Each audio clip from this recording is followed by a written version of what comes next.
بسم الله الرحمن الرحیم. ګرانو کتونکو د رستم نیوز د خصوصي پروګرام سره ستاسو ورور ستاسو قربا عمر حقسار یو وارې بیا ستاسو په خدمت کې حاضر دی. کتونکو څنګه چې تاسو ته پته ده د فروری په 8مه نیټه کال 2023 کې به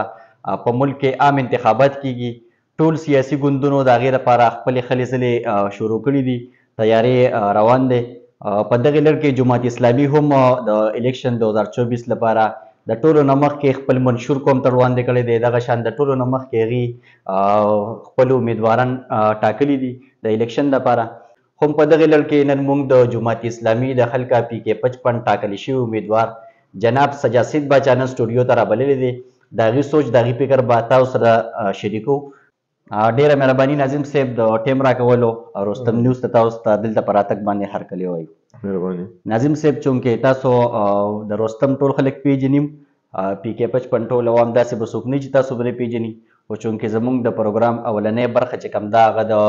پیژنګلو ده، نو تاسو خپله پیژنګلو کوئ چې تاسو څوک یې، کوم ځای کې پیدا شوي یې، ابتدایي زده کړې تاسو کوم ځای کې کړي دي، تعلیم تاسو څومره کړی دی، هغه کتونکو ته په ډاګه کړي. مهرباني. زه د رستم نیوز ډېر زیات مشکور یم او شکریه ادا کوم چې هغې موږ له دا موقع راکړه او زموږ د ویوز چې کوم دي، زموږ د خیالات عوامو ته مخې تږدي او عوامو ته یې رسوي، نو په دې باندې ډېر زیات مشکور یم. بنیادي طور زه د علي کلي یم، زما پلار نیکه د علي کلي دی او زموږ جایداد د علي دی وراثتي. دغه شان موږ د علي نه بیا راپورې د پیرسۍ روډ باندې د اخون بابا نه بره 1 کیلومتر مخې ته زموږ کور دی، هلته کې اوسېږو. ما په 2005 کې MSc فزیکس کړی دی. هغې نه بعد سیټي سکول مردان نه ما د ټیچنګ نه آغاز وکړو او دغه شانته مختلف سکولونو ان کالجونو کې ما ټیچنګ کړی دی 2012 پورې. د 2012 نه بیا ما سوشل سیکټر ته رالم او په سوشل سیکټر کې ما پاورټي الیویشن، مطلب رورل ډیولپمنٹ چې کوم دیهاتي علاقې دي، دیهاتي علاقو کې د غربت په کمی باندې ما ریسرچ ورک دی او هغه زما جاب دی. هلته ما وکتل چېرې د لیډرشپ ډېر زیات کمی دی او چې کوم پولیټیکل لیډرشپ دی نو د هغې دومره پوهې نشته په دغې معاملاتو باندې چې د عوامو مسایل حل کړي. نو د دغې وجې نه بیا ما د 2013 نه په سیاست کې هم کار شروع کړو او دغه شانته چې کوم د اوسني بلدیاتي نه مخکې کوم بلدیاتي الیکشن شوی و، نو په هغې بلدیاتي الیکشن کې په لومړي ځل ما حصه واخیسته او زه د رستم خاص ناظم شوم. د هغه ناظمۍ نه بعد چې کله بیا بل د اوسني موجوده چې کوم بلدیاتي الیکشن شو، په هغې کې ما ایز تحصیل چیرمین حصه واخیسته د جماعت اسلامي د پلیټ فارم نه او دغه شانته ورسره ما په اګریکلچر کې په باغونو باندې دلته چونکې د مالټې ډېر ښه فیوچر دی او ډېر د ځمکه د هغې دپاره ډېره فروټفل ده، نو هغې حوالې سره ما انیشیټیوز شروع کړل او د مالټو باغونو حوالې سره زما اګریکلچر کې هم باقاعده ایکسپیرینس هم وشو او تجربه هم حاصلوم او ماډرن اګریکلچر باندې کار کوم. دغه شانته تعمیر او تربیت هم زما خیال و چې یاره انسان جمدي خپل یو کردار به ادا کوي. د سیاست سره سره مونږ تعمیر او تربیت باندې هم کار شروع کړو. نو هغې حوالې سره ما رستم ماډل سکول اینډ کالج په طور ډایرکټر هم زه کار کوم او اوس چونکې 2024 جنرال الیکشن دی پاکستان کې، نو په هغې کې هم ما کاغذونه جمع کړي دي او جماعت اسلامي پاکستان په ما باندې د صوبایي کینډیډیټ اعتماد کړی دی او د عوامو د رایې دپاره میدان ته راغلی. ناظم صاحب دا راته مو ووایئ چې حقیقي معنو کې سیاست څه ته وایي؟ ګوره جي ډېر عوام په یو رای باندې ځان سره لګول او اجتماعي ګولز حاصلول چې کوم دي دا سیاست دی. لکه خلک که منتشري یو هر سړی په خپله یو لار ځي نو دی اجتماعي کارونه بیا نشي حاصلوي. نو د دې وجې په خلکو کې یو اجتماعي سوچ پیدا کول چې کوم دي دا اصل کې جمهوریت دی، سیاست دی. او که تاسو وګورئ نو چې څومره انګریزان دي هغه دې حوالې سره هغه ډېر زیات مضبوط دي. که تاسو وګورئ د هغې سیاست په ټوله دنیا باندې هغې امپلیمنټ کړی دی. نو د هغې وجه دا ده چې هغې وایي چې هېڅ نه وي نو خپل ماشوم ته په ورځ کې یو سیاسي لفظ وښیه، خو ورته وښیه ضرور. زمونږ دلته خلک په جمهوري ملک کې اوسېږي خو د سیاست نه او د سیاستدان نه نفرت کوي. د هغې وجه دا ده چې زمونږ سیاست او سیاستدان دواړه چې کم دي هغه اهلیت نه لري، دا په دغه فیلډ پوه نه دي، دا د دې فیلډ خلک نه دي، دی په دې فیلډ باندې کله ریسرچ نه دی کړی، خو بس الیکشن راشي او دې الیکشن ته ودرېږي او زمونږ د بدقسمتۍ نه دلته کې خلک غم خادی ته سیاست وایي، جبکې دا داسې نه ده، دا اجتماعي معاملات حل کول او ټول خلک په اجتماعي سوچ باندې لګول چې کوم دي دغه سیاست دی. لکه مطلب زه دا ووایم که چېرته په رستم کې ګیس نشته، سوی ګیس، او د ټولو خلکو سوچ په دې باندې یو سړی یو کړي چې بهی دا مونږ له اجتماعي رایوځای کېدل پکار دي، په یو پلیټ فارم باندې رایوځای کېدل پکار دي او دا اواز اوچتول پکار دي او مونږ ته پکار دا دی چې دا ګیس ولګي او ټول خلک په دې خبره متفق کړي، راغونډې کړي او کښېنئ چې راځئ چې به یې مونږ د حکومت نه دا مطالبه وکړو، ټول په یو پلیټ فارم شي، نه دغه ته سیاست وایي. مثال په طور که تاسو وګورئ د دې نه مخکې چې کوم سودم کې مونږ هغه انټرچینج مونږ غوښته، نو د هغې دپاره مونږ بله اپلیکسونه لګولي وو، هر مشر له تلي وو، د هر سیاسي پارټۍ مشر له تلي وو، د هر خاندان مشر له تلي وو چې مونږ وایي دا ټول خلک را یو ځای کړو او دوی په یو ځای مونږ سره په یو پلیټ فارم شي او دا ټول متفقه طور دا وغواړي چې یاره مونږ له دغه انټرچینج پکار دی چې مونږ ته په ډېره اساني پیدا شي. نو هغې حوالې سره چې کوم دي نو دغه سیاست دی او دغه شانته خلک په یو پلیټ فارم باندې موجوده کول، د هغې موجودګي چې کوم نو دا سیاست نو ډېر ضروري شی دی او پکار دی چې خلک دې کې حصه واخلي. نظریاتي سیاست چې کوم دی هغه بالکل ختم شو، غټه وجه څه ده؟ یاره جی دلته په پاکستان کې یو خدا ده چې ډېره زیاته بېروزګاري ده، ډېره زیاته مهنګایي ده، د خلکو 200 ضروریات دي چې څومره آبادي سیوا کېږي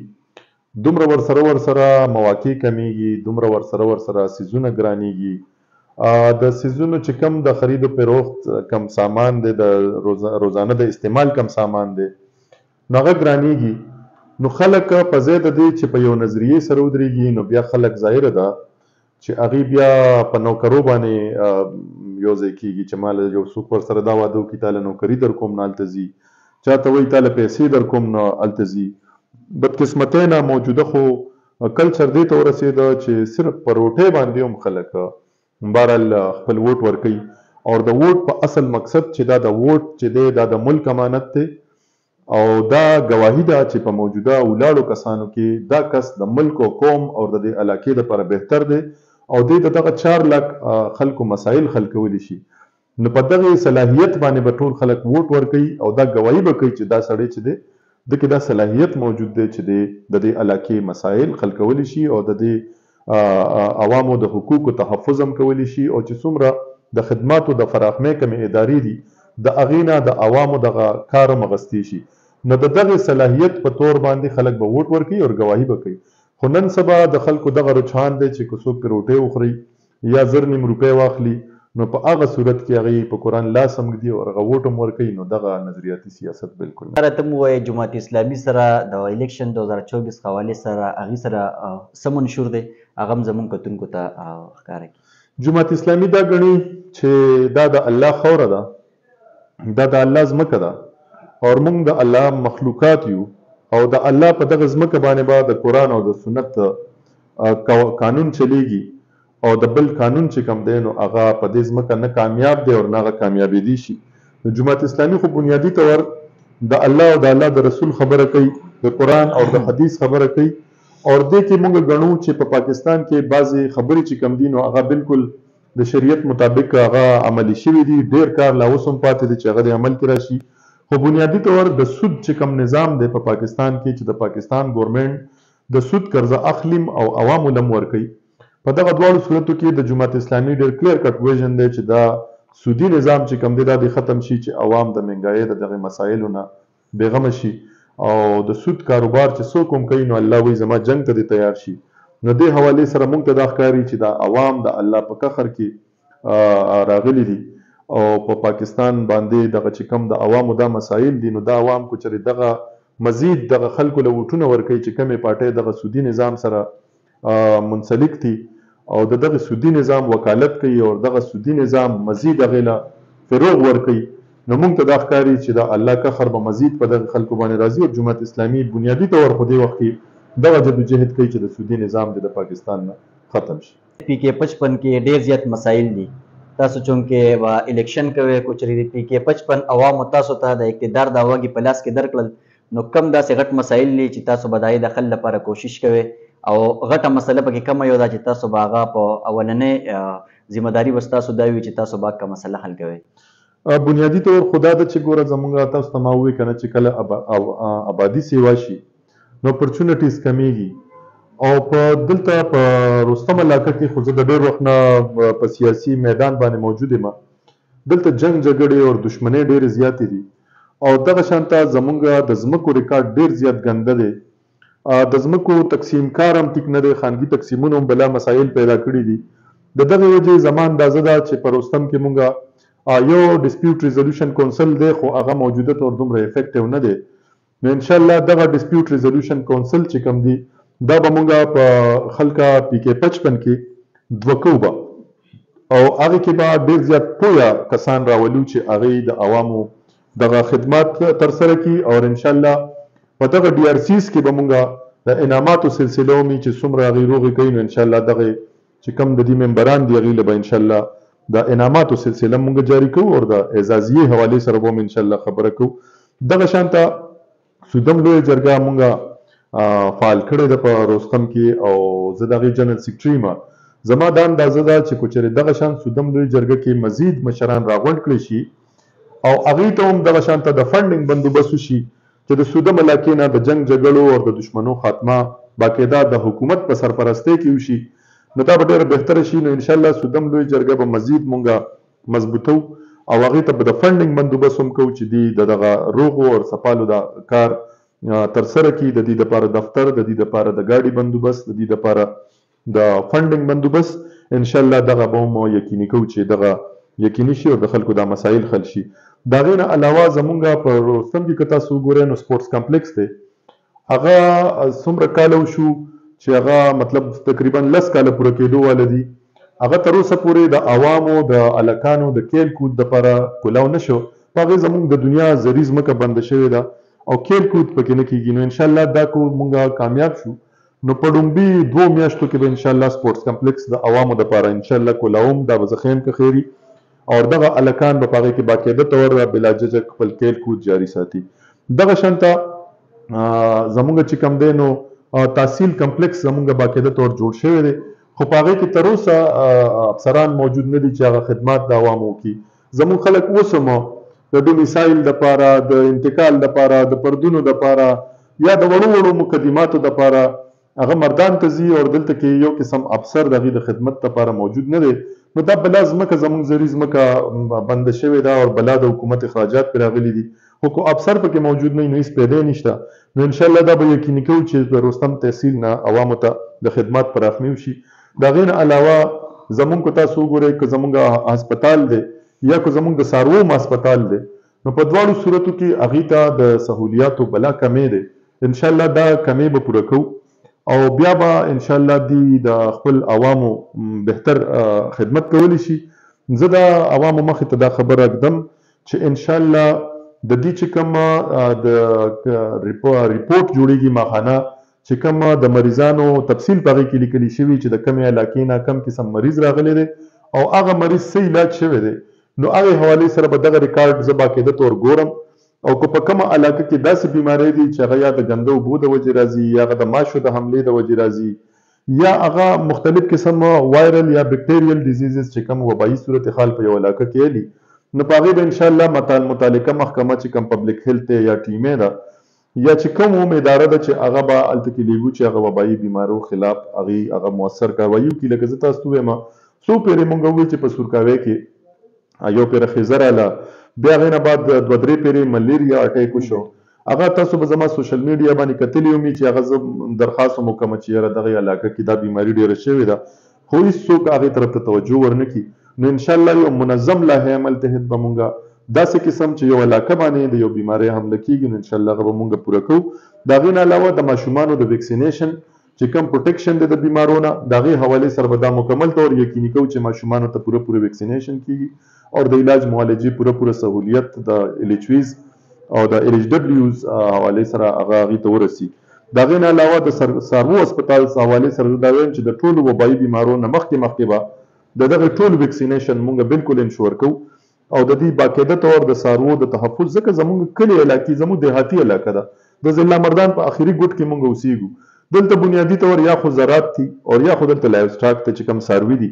نو د څاروو د صحت حوالې سره به مونږ ان شاء الله ټول قسم سہولیات چې کوم دي هغه به دې ورکو زمونږ په دې علاقه کې غرونه دي دنګ غرونه دي لکه د ضلع مردان واحد تحصیل رستم دی چې په هغې کې واوره ورېږي او په هغې کې داسې علاقې دي چې په هغې کې پنکې نشته په هغې کې کالو سر په وړي کې هم په هغې کې خلک پنکه نه لګوي لکه تاسو امانکوټ زمونږ وګورئ ګړو وګورئ دغه یخې علاقې دي زمونږ نو انشاءالله هغه علاقو ته روډونه نشته تر اوسه پورې دغه زمونږ د ټوریزم ځایونه دي دغې ته به هلکان زمونږ نوجوانان زمونږ خویندې دا به چکر لځي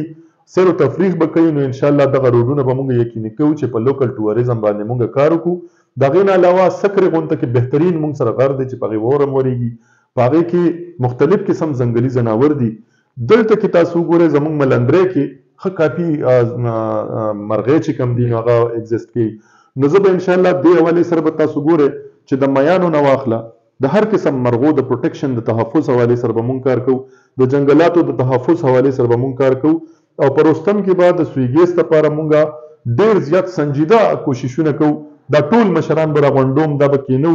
موږ به د خپل حق په هره طریقه چې دا به غواړو چې دغه سویګیس ته خامخا په رستم کې ولګي ځکه چې دا خلک کو دغه نه لګي نو دا ځنګلات پکټ کیږي او دغه سره ځنګلي چې کوم زمونږه مرغۍ دي ځناور دي هغې ته هم خطره ده د هغې نه علاوه غیر قانوني ښکار چې کوم دی څومره دی دا به سختۍ سره بند دي غرونه سوځول ځنګلات سوځول دا به بالکل ناقابل برداشت دي نو انشاءالله دغه چې کوم تاسو ته ما ووې نو دغه کارونه به انشاءالله مونږ خامخا کار کوو د هغې نه علاوه لوکل ګورنمنټ په رستم کې موجود دی مقامي حکومت د جمهوریت ډېر اهم جز دی او په دې کې نوي سیاستدانان پیدا کیږي مقامي حکومتونه دې وخت کې چې کله نم جوړ شوي دي هغه تر اوسه پورې فعال نه شو هغې له اختیارات هغې مرور نه کړي شو د هغې ایون د هغې ټریننګ تر اوسه پورې نه دی شوی د هغې اډټ نه دی شوی د هغې بجټینګ پراپر نه کیږي هغې ته هغې مطابق چې کوم تربیت دی هغه بالکل نه دی ورکړی شوی نو انشاءالله دا لوکل ګورنمنټ به طاقت ورکو زه به د دې سره په خپله کینم د کامیابۍ په صورت کې دوی له به ټریننګز هم ورکو دوی له به فنډینګ هم ورکو دوی له به اختیارات هم ورکو او دا به د خپل کلي علاقې د خپلو محلو دا څومره کونسلران چې کوم دي څومره چیرمنان دي او د تحصیل چیرمن دی دا ټول به انشاءالله طاقت ورکو چې دوی د خپلو علاقو خدمت وکړي په شریکه به انشاءالله د رستم تحصیل مونږه خدمت کوو دا زمونږ کلي علاقه ده زمونږ بچي به دلته اوسېږي مونږ په دې باندې ښکلي ښکارو دا به یقیني کوو په رستم کې چې څومره سکولونه ولاړ سکولونه روان شوي دي هغه به انشاءالله زر تر زر آبادو د هغې نه علاوه چې کوم ځای سکولونه نشته هغه به انشاءالله آبادېږي چې کوم ځای کې د استادانو کمې دی هغه به پوره کوو فرنیچر به انشاءالله پوره کوو او د دې خپل کلي علاقې چې څومره افراد دي دوی له به بالکل دا هغه نه ورکوو موقع چې دوی ته د څه قسم مایوسي وشي د لوکل ګورنمنټ نه بعد ما بنیادي طور دلته کې د نوجوانانو د بیروزګارۍ ډېره غټه مسله ده زما په هغه کې هم چې کله ما د تحصیل الیکشن کوو نو په هغې کې هم زما یو انیشیټیو وه چې مونږ به په رستم کې کنونشن سنټر جوړو چې په هغې کې به مونږ ښه بزنسمینان او پروفیسرز دلته کې راغواړو د مختلف بینکونو او مختلف قسم چې کوم مایکرو فاینانسرز دي هغه به مونږ رستم ته راغواړو چې هغې د دې نوجوانانو سره د روزګار حوالې سره خبره وکړي او دلته کې د قرضو د فراخمۍ سلسله جوړه شي انشاءالله کو چرې عوامو په ما دا اعتماد وکړو او زه صوبایي حکومت ته ولېږلم نو په صوبایي اسمبلۍ په فلور باندې به انشاءالله ښې پالیسیز جوړو چې دغه نوجوانانو ته روزګارونه میلاو شي دوی ته بلا سود قرضې میلاوي شي او دغه شانته چې کوم ځای کې نوکرۍ راځي نو انشاءالله په نوکرو حوالې سره به مونږ کوشش کوو چې ډېر زیات نوجوانان چې کوم دي هغې ته نوکرۍ میلاوي شي دا زما تاسو سره وعده ده د سودم علاقې خلکو سره چې انشاءالله د ټولو علاقو نه به دلته روزګار او دلته کې کاروبار د هر چا نه ډېري او د هر چا نه به انشاءالله د نورو خلکو نه به بهتري که خیري نو دغه زما موجوده طور چې کوم زما خیالاتو هغه دي د زنانو حوالې سره زما ډېر خواهش دی چې په ماشومانو باندې د تعلیم وشي زمونږ ماشومانې زمونږ خویندې زمونږ بچې ډېرې قابلانې دي زما خپل سکول اینډ کالج دی او زه چې ګورم نو ډېر زیات محنت کوي ډېر لګن سره سبق وي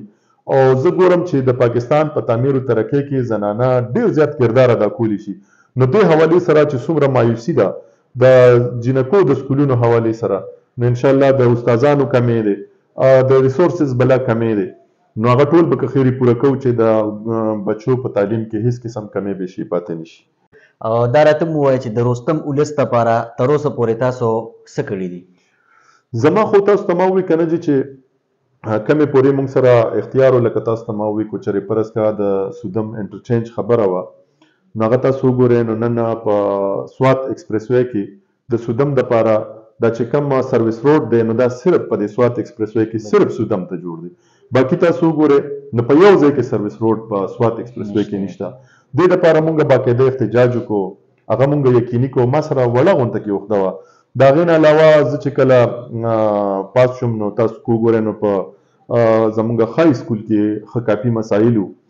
د هغې حوالې سره موږ باقاعده کار کړی دی. د کرایانو حوالې سره ما ښه کافي باقاعده ما به چیکینګ کوو چې یاره یو ځای کې زیاتې ونه شي. ټرانسپورټیشن حوالې سره بار بار زما دا خیال و چې یاره تاسو به کتلي هغې وخت سره چې زه اوس هم دغه بار بار وایم چې دلته زمونږ کومه د پلینکوچونو واډه ده نو په هغې کې مختلف قسم نارینه خو بیا هم خو زنانه دي او دې کې شوګر بیماري ده، نورې داسې بیمارۍ، په هغه صورت کې دلته د واشروم قدرې سهولیت موجود نه دی. دغه شانته د انتظارګاه قدرې سهولیت د رستم په پلینکوچونو په اډه کې موجود نه دی. نو دا حوالې سره موږ په هغې وخت کې هم لکه که تاسو ګورئ، لکه زه تاسو ته ووایم چې زما چې کومه علاقه وه، لکه تاسو د اخوند بابانوالی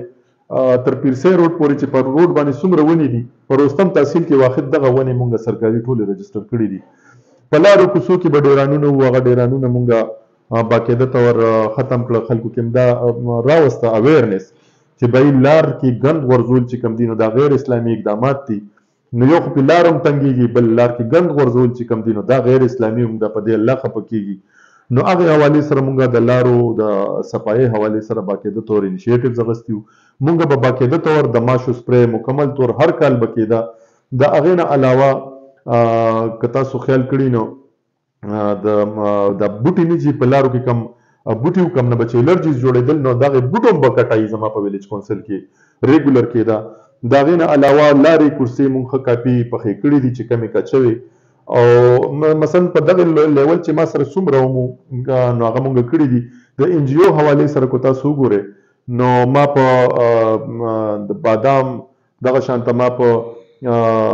بیزاد بانډه کې، په بوډۍ قبر کې، په شنې ځنګل کې، عرب سیرې کې، سرکاوی کې، دغه شانته شاتورو کې، د چې کوم سلیم خان بانډه کې اوس زمونږ کار شروع دی. په دې کې مونږ د اوبو سکیمونه کړي دي، په دې کې مونږ خلکو له بیزې ورکړي دي، په دې کې مونږ خلکو له اوس اګریکلچر انپوټ سکیما اوسئ دي د 19 लाख روپو په سلیم خان بانډه او په موړه بانډه او دغه شانته بیزاد بانډه او دغه شان په مختلف بانډو کې مونږ دغه کلي خلکو له سرې، ځکه چې سره ډېره ګرانه شوې ده، سرې هم خلکو له ورکړي، تخمونه هم خلکو له ورکړي دي. نو د ان جی او حوالې سره ښه ما 3 سکولونه تیر جوړ کړي وو چې هغه مونږ ګورنمنټ ته هینډ اوور کړي دي. اوس چې کوم دی نو په اخوندره کې یو سکول په پوره کېدو دی، د عرب سیرې سکول سټارټ شو. دغه شانته په سلیم خان بانډه کې اوس زمونږ یو سکول چلیږي کوم کې چې 72 ماشومان آوټ اف سکول ماشومان وو، هغه داخل شوي دي او هغې کې زمونږ 2 استادان سبق ښیي. نو دغې حوالې سره ما کافي زما انپوټ دی. بیا څومره چې عوامي نمایندګۍ خبره ده نو چې کله د مچي کې د چوکۍ حوالې سره یو مسله راله نو په هغې کې ما پریس کانفرنس کړی دی. باقاعده عوامي چې څومره د عوامو یو حق و چې هغې وی زموږ دپاره خبره کول پکار دي نو هغه ما بالکل کړی. رستم پریس کلب کې زما هغه پریس کانفرنس په اوس هم موجود دي. دغه شان چې کوم ځای کې د جنګ جګړې نوعیت په لار کوڅه کې راته، لکه تاسو ما سره موجود وی په هغه یو معامله کې چې کوم شهیدانو کې خبر راغلی وه نو په هغې کې ایون په ما باندې اف آی آر هم وشو، خو هغه معامله چې کوم دی نو هغه مونږ د حق اواز همیشه کړی دی. دغه شان په ډسپیوټ ریزولوشن کونسل کې ما 3-4 کاله تیر کړي دي. ځکه تاسو ته ووایم نو په دې بازار کې مونږ یو فیصله کړې وه په ډي آر سی کې، دا خبره د اورېدو ده. هغې کې چې کله مونږ هغه روغونه وکړه غرونه ډېر زیات خوشحاله شو نو ما ته په ګاډي کې یو ګل احمد سوټ یخی او هغه سوټ چې کوم دی نو هغه ما واغسته او په ډي آر سی کې مې واپس جمع کړه، ځکه چې ګفټ واپس کول ښه نه ښکاري. نو په ډي آر سی کې مې جمع کړو او هغې ته مې وویل چې دا زما حق نه دی چې دا زه کور ته اوسم او که ډي آر سی ته زمونږ کم میلمه راشي نو دا پکار ده چې هغه ته حواله شي. نو تر دغې حده پورې مونږ د کرپشن نه صفا معاملات خپل ساتلي دي چې څومره کلو کې مونږه د NGO تور کار کړی دی نو هغه ټول خلک دا ګواهي کولی شي چې هغې کې به هیڅ قسم هغه نه وي او شفافیت په 100% په هغې کې موجود وي الحمدلله. نو امید دی که خیري چې کوم ځای کې مونږ ته اختیار ملو شوی دی نو مونږه هغې کې د عوامو هغه حق چې کوم دی هغه ادا کړی دی او مخکې ته به هم انشاءالله ادا کوو. د دې نه علاوه تاسو که وګورئ نو په دې کلي علاقه کې چې څومره هم مسایل راغلي دي لکه تاسو وګورئ د بادام کې چې کله دغه مسله راغله چې دغه دوه ځوانان زمونږه بدقسمتۍ نه سند ته ډاکوان وتښتول نو بطور یو سیاسي کارکن د دې علاقې د یو ذمهدار په حیثیت زه چونکې د سودم لوی جرګې جنرال سیکرټري یم نو د سودم لوی جرګې جرګه مې راوغوښته زمونږ په حجره کې هغې کې میټینګ وشو او د هغې نه بعد مونږ رالو تاڼې ته مونږ وایي چې FIR به درج کوو. هلته چونکې پولیسو دا خبره وه چې یاره FIR دلته ځکه نه شو کولی چې دلته وقوعه نه ده شوې او وقوعه په رحیم یار خان کې شوې ده نو د دې وجې دغه FIR رحیم یار خان کې که چېرې وشي نو دغه به ډېر افیکټ وي. نو بیا د جرګې ټولو کسانو دا فیصله وکړه چې چونکې په رحیم یار خان کې ټول افسران اردو سپیکینګ دي هغې اردو کې خبرې کوي او دغه شان ته چې څومره هلته عوام دي نو هغه په پښتو نه پوهېږي هغه په اردو باندې پوهېږي نو د ټولې جرګې دا متفقه فیصله وه چې سجاد سید باچا به ځي ایون په پولیسو هم دا خبره کوله چې سجاد سید باچا دې لړ شي ولته کې د FIR وکړي. نو هغې حوالې سره زه لړم رحیم یار خان ته او په رحیم یار خان کې مونږ 3 شپې وکړې او مزید شپې به هم کولې خو دغه چې کوم مونږ سره ورثات تلي وو دغه هلکانو نو د هغې دلته غم وشو نو بیا مونږ واپس رالو او بیا دلته پولیس سره مونږ ریګولر په رابطه کې وو د DIG مردان DIG رحیم یار خان بهاولپور او دغه شان ته DPO صاحب ریګولر د کور نه به ماته کالز کول او د کور نه مونږ سره په رابطه کې او دغه شان ډیپټي کمشنر صاحب پکې هم ښه دلچسپي واسطه ټول سرکاري افسران مونږ په یو فورم باندې راجمع کړل او یو ډېر زیات منظم مونږ د هغې حوالې سره کمپین وچلو او د عوامو هغه رایه مونږ قایمه کړه او اویرنس مونږ پیدا کړ چې داسې نه چې مزید چېرته ځوانان داسې پنجاب ته یا رورل سند ته مزید د ګاډي یا د بل څه په چکر کې هلته لاړ شي او مزید څوک هلته کې ګیر نه شي نو دې باندې د عوامو دغه پوهول هم ضروري و اویرنس هم ضروري و نو میډیا حوالې سره مونږ په هغې باندې ډېر زیات کار کړی دی. دغه شان ته اوس تاسو کو خیال کړي نو په علي کې یو زمونږ یو رور بختیار چې کوم دماغي توازن ټیک نو هغه بالکل روغ سلامت خپل ورثاو چې کوم دي نو هغه په سرکاري هسپتال کې داخل کو او هلته په هغه باندې دومره زیات تشدد وشو چې د کور د راوستو نه بعد هغه 2 ورځې بعد وفات شو. په هغې کې هم سودم لوی جرګه مونږه باقاعده طور موبیلایز کړه اکټیویټ شوه او هغه سودم لوی جرګې مشران هغې سره باقاعده طور زمونږ لوی جرګه تللې ده او هلته کې باقاعده طور د هغې هغه روزنامچه کې هغه انټري مونږ کړې ده او مزید انشاءالله هغه مونږ فالو کوو. هغې کې انکوایري روانه ده او ګورو چې هغه تر کوم ځای پورې ځي خو چې کوم ځای کې هم د عوامو مسایل راغلي دي نو مونږ بالکل په میدان باندې یو او هغې حوالې سره مونږ باقاعده طور خبره کړې ده. ناظم صاحب په اخر کې چونکې زموږ د پروګرام اخرنۍ برخه چې کوم وي هغه د PK55 عوامو ته خصوصي پیغام نو ستاسو به د PK55 عوامو ته خصوصي پیغام څه وي؟ خصوصي پیغام خو دا دی چې جمهوریت د پاکستان نظام دی او د جمهوریت نه بغیر د دې ملک قایم ساتل چې کوم دي نو هغه به ډېر زیات ګراني بل نظام دلته کې کیدی نشي نو جمهوري عمل به خامخا زما چې څومره نوجوانان دي څومره عوام دي نو هغې ته زما دا گزارش دی چې هغې د امن سره اوسیږي خپل روري رشته داري دې نه خرابوي چې د هغې ته په خپل سوچ کې څوک بهتر ښکاري د خپل کلي علاقې د تعمیر او ترقۍ دپاره نو پکار دا دی چې هغې ته د خاموشۍ سره لاړ شي او خپل ووټ ورکړي. د هغې نه علاوه زما چې څومره سیاسي ملګري چې کوم په دې الیکشن کې حصه اخلي نو تاسو کو ګورئ نو د خورو کوټو نه دېخوا زموږ خلکه شروع کېږي د خورو کوټو نه کو اخوا تاسو څنګه د دې پل نه تاسو ووړئ